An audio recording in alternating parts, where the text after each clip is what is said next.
Continuing with the tip series, I want to talk about overprocessing. Disclaimer: these are my rules, not the rules.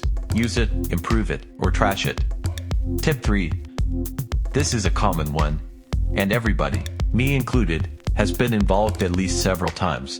Back in the days, when analog equipment was the only way to work with, you had few options to process your signals. The main element of every studio was, and probably today still is, the mixer. The overall mixer allows you just to equalize a channel. Beside that, you need extra equipment and money to add compression, expansion, gate, distortion, delay, and so on. Today, even with the native stock plug-ins every digital audio workstation incorporates, you have plenty of options to add to every single channel.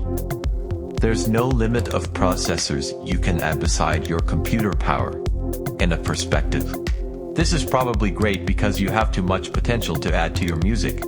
I used to add a lot of process to every single element of my music, but end up with a flat sound, distortion, and the most important thing, lack of dynamics.